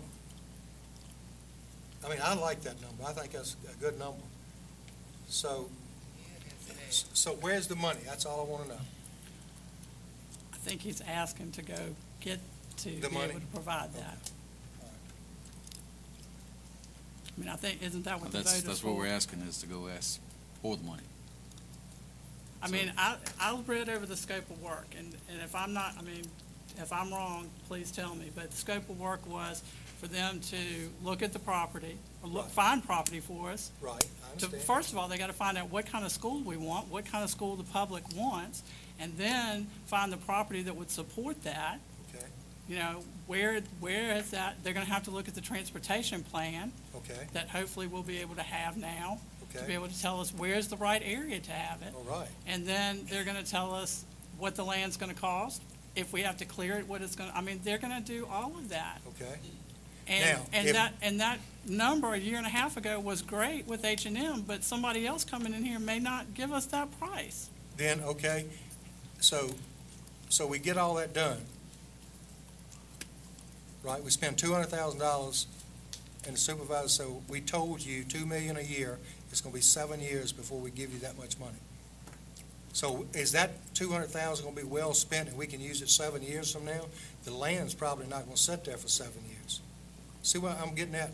I don't mind, I'm for a new school 100%. I just don't wanna jump the gun, spend $200,000, put it on a shelf and let it sit for 7 years while we wait for the funding. Well, number one, I don't think we're jumping. I think we haven't done any of this work to prepare us to get ready for that. And I think that we need to plan and we need to go out and get this information.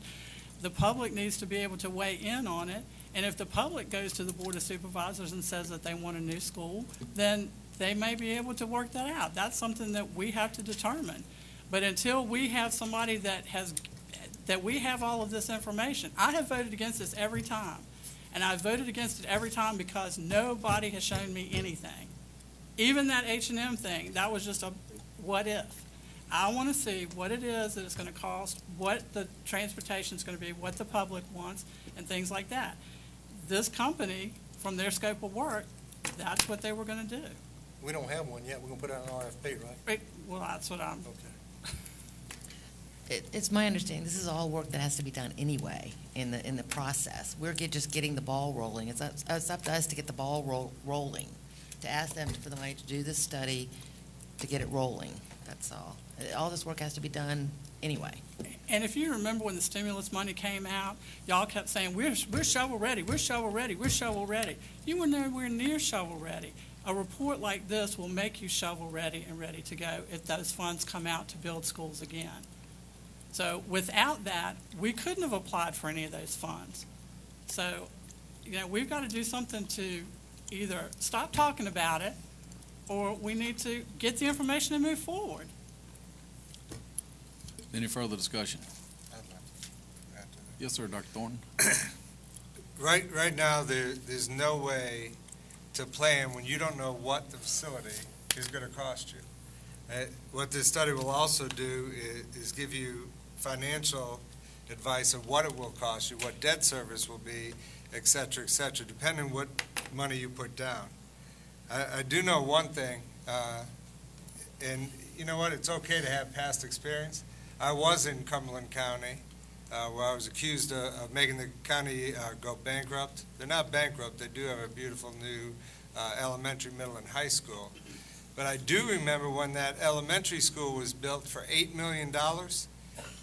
There was a study done to do the middle and high school, and if it was done at that same time, it would cost another $8 million to finish the project. They decided to pass on that option, and I believe it was about 15 years later, the project cost $33 million. $8 million, which could have been done, and $33 million later. Prices are not going to go continually down. You can save all that money down, or that 1/3 down, all you want, and give it to the guy who eventually builds it 20 years from now when the middle schools fall down. If you enter our 2 middle schools right now and you think that's a great learning environment for your children, I don't want you giving advice to where my children go to school. They are not good learning environments. They are falling apart. We have holes in the floor that we've had to dig out because the sewage pipes have broken and backed sewage up into our schools. We don't know how many of the pipes are broke unless it actually backs it up and sends it into the school. Otherwise, if it goes in the ground, we don't know. That is what we currently are living with. And it's a community's responsibility to provide for its children. If we're going to put our heads in our sand until a building is condemned before we move for our children, look at the finances in the county. Look at the auditor who stood up and said they have $23 million cash on hand. Dig deeper and ask questions of the Board of Supervisors and know that there's $8 million in capital funds sitting there. Capital funds can be moved to any category of your highest need in the county. If our school system where our children go to school is not the highest need in this county, I don't know what is. I know the judge ordered a beautiful courthouse for all those people, and a judge can do that. Maybe I wish a judge could order nice schools for our children.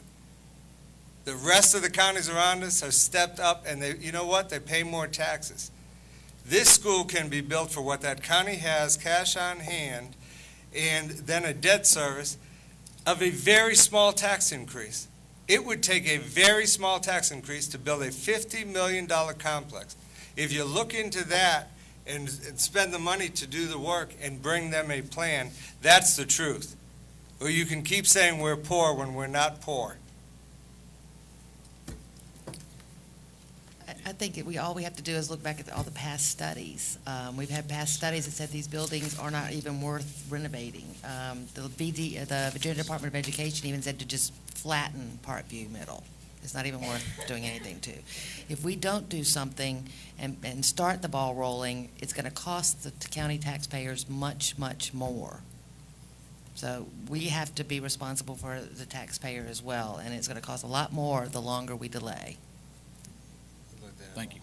Yes, sir. We did get the opportunity, just like our county administrator and some other county officials got to go to Rolls-Royce and talk to some of those companies. I've been to some other places, the manufacturing meetings that were held in this county, and they all talked about that they send people out into our community without talking to Wayne Carter and without talking to the county administrator and them first. They do an investigation of your school division.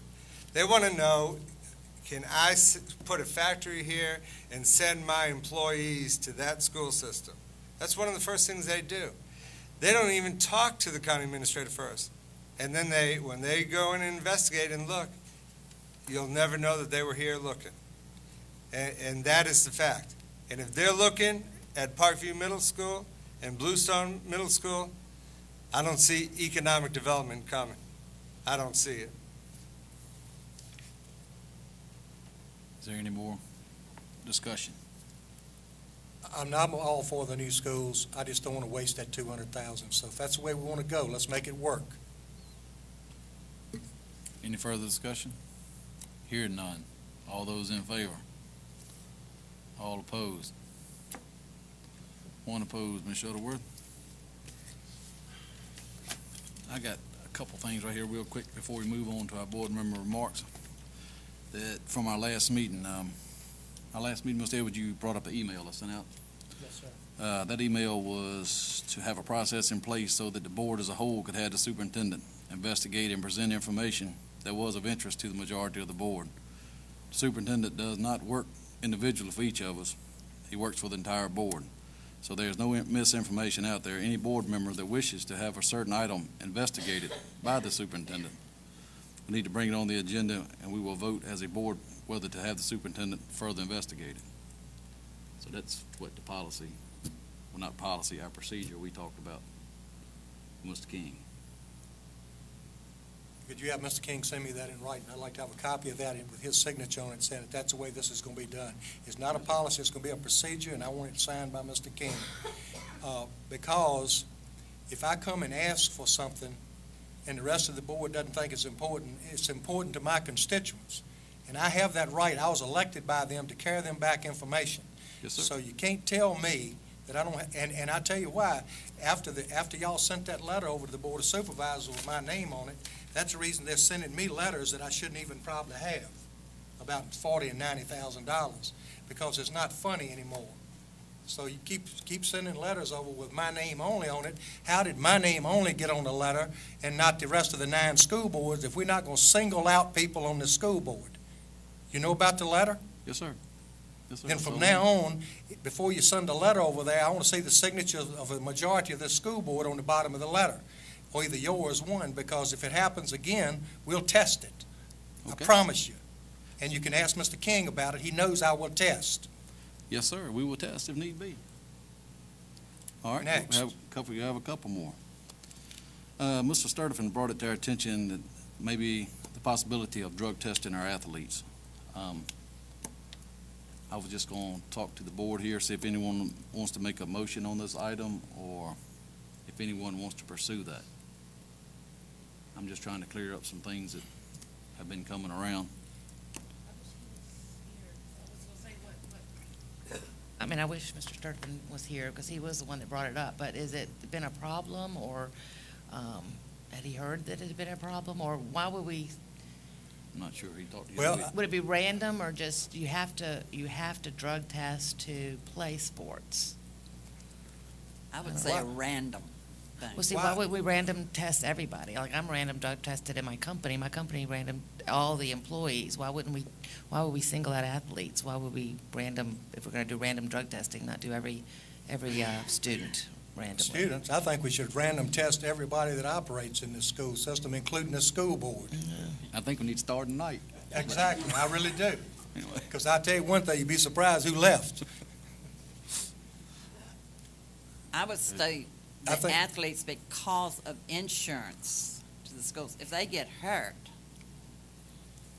then they test them when they get to the hospital and they run and they have something in their system that's illegal. Are we responsible for their injuries? Mr. Sturgeon was a law enforcement officer. He had a reason for asking that, and I trust his opinion. I mean, he's a private investigator for the state police. I mean, not a private, he's a state police investigator, and he's been through this. Law enforcement officers have a little more knowledge than we do as school board members, and if it was suggested by him, he has a reason. If you don't want to make a decision tonight, I think we should ask him on the 25th, 26th, when our next meeting is, and we could vote on it then. And as a coach, I know that I have asked students be removed because they were caught with drugs. Young man on the end over there, I can't ever pronounce your name. What's your thoughts on this? I know you've been very active, and I know you're stepping out of it. But what's not trying to put you on the spot, but what's your thoughts on that? Well, I'm going to be real honest, but if you really do drug test all the athletes in all the schools, you're not going to have that many more athletes left. Thank you. And that's a good reason to do it. That's very true. In fact, I was with a man last night that has lung cancer and he's dying, and his grandson came in on Father's Day to see his grandfather. And his grandfather said, tell Mr. Edwards about the school you go to. And he goes to one of ours. He's 14 years old. I said, how do you like school? He said, it's okay. He just moved here 2 years ago. I said, I said, how do you like the school? He said, well, I don't really like some of the things that go on. I said, why? He said, because the students are running it. I said, the students? He didn't ever answer me. He just looked at me. I said, well, let me ask you something. Do you have a drug problem at your school? He said, no, sir, it's not a problem. We can get them anytime we want them. That was his answer, and he was a 14-year-old kid. Now, that's frightening when a man is, and then his grandfather said, do you know the man's on the school board? He said, that doesn't really make any difference. He didn't really care. So I think, yeah, the answer is yes, we should go forward with that. Who would like to make the motion? I'll make the motion. And I second. Well, let's get the motion spelled out first. I have a motion, the school board approves to drug test all I athletes. thought we were approving him investigating it. Oh, I'm sorry. We don't know how much it costs or anything. Now we're going to worry about costs. We're going to spend $100,000 6 times when we worry about costs. Have a motion we have a motion to authorize Dr. Thornton to research the cost of drug testing all athletes and bring a recommendation to us. That is the motion. Would someone like to make that motion? That's fine. We have a motion. Do we have a second? Second. All those in favor? Oh, unless somebody wants to discuss it. Is there any discussion? I'm just wondering, I mean, Sorry, the Michelle, what Virginia, that didn't the count. high school league regulations, does that prohibit, allow that kind of testing? There are school systems that drug test athletes. So it would have to be a formal policy developed by our attorney. And I can research through VSBA, I can research through VAS to see who's doing it, what the effects have been, how long they've been doing it, that type of stuff. All those in favor? Unless there's any more discussion. I'm sorry, I jumped over. I'm trying to jump over you, Ms. Mallon. Yeah. All those in favor? None opposed, Ms. Shuttleworth? Also had one more item. Ms. Sturdifin also asked me about having a finance committee. You know the process. We currently have one board member, meets each month with the superintendent or finance officer to go over the bills. We all get a copy of it in our board docs, and it's also online for the public to see as well as ourselves. Does anyone want to make a motion to have a finance committee or to discuss this? I'll make a motion. And I second. We have a finance committee Motion to have a finance committee? made up of 4 school board members. All other school board members are invited to every meeting. They'll be advertised. But the finance committee needs to go over all these payment of bills.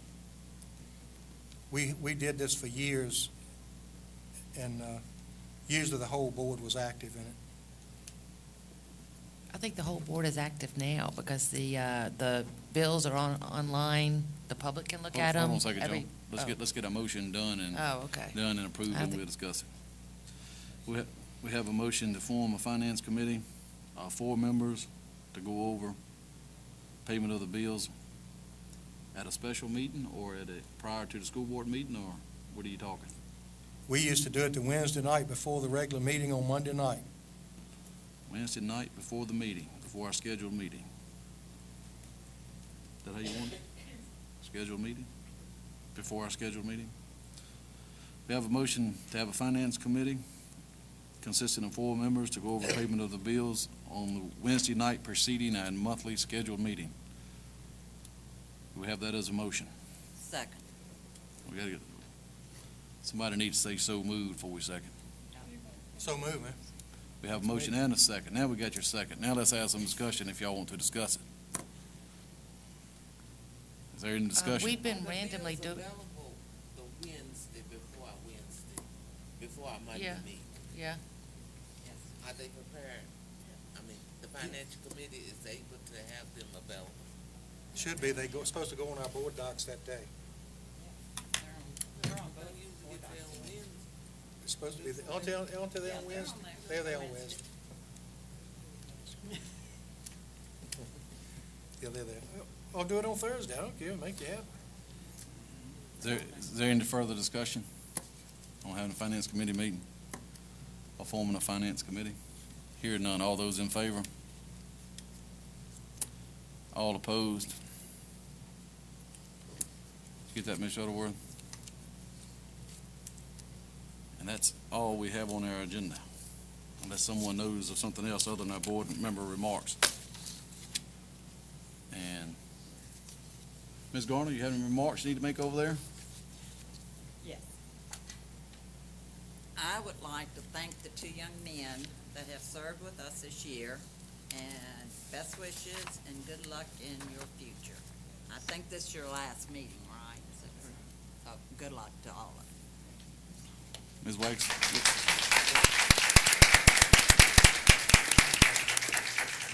Ms. Wagstaff, you have any? I thought last meeting was I wished you well last meeting. I did too. I thought. Wish you well again. I'm gonna get them. How about you, Ms. Smiley? Ms. Hicks? Mr. Edwards? None. Ms. Tanner? Yes, I want to make one comment about the building level decisions to use champions. I don't see that as any different than when we allow the churches to use it, or for the literacy training or other things that the building level administrators have had opportunities and allowed them to use. So I think this is very similar to that. The schools make allowances all the time and have personnel there, and have used it for different things, and I think that's very similar to what we're doing as allowing champions to use it too. The other thing that I want to say is that there was an article in the Richmond Times-Dispatch this morning in the business section that was really interesting, because it stated in there that college graduates today are not employable. And it went on to say that they were not employable because that they couldn't spell, they couldn't read, their math skills were lacking, and that their soft skills were lacking too. So it was interesting to read that there are some of the college graduates out there that because of this, they are not employable. And I'm very glad that we're moving forward with the PBL, because from what I've seen, it does teach those skills, so it's not just memorization, so that they do know these things and they can use these things. So I think that's a good sign. And again, I want to wish you both well. I wished you weren't here last month, but I wished you well. And I understand we're going to have some new people sitting in your seat, so we look forward to working with them. Ms. Bullock? I just want to wish the 2 young men success in your life, and I hope that you learned something this past year with us and keep some of it and throw some of it away, but be safe and take care of yourself. And now I didn't want to overlook y'all, but I want to give y'all a chance to give a comment if you need to. Mr. Murphy, anything you'd like to say?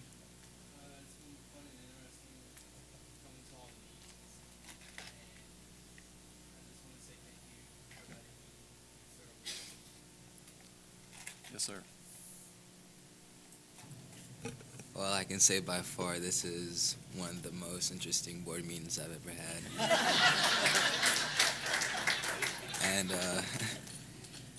thank you for letting us work with you, and we learned a lot, and thanks for the opportunity you gave us. Thank you.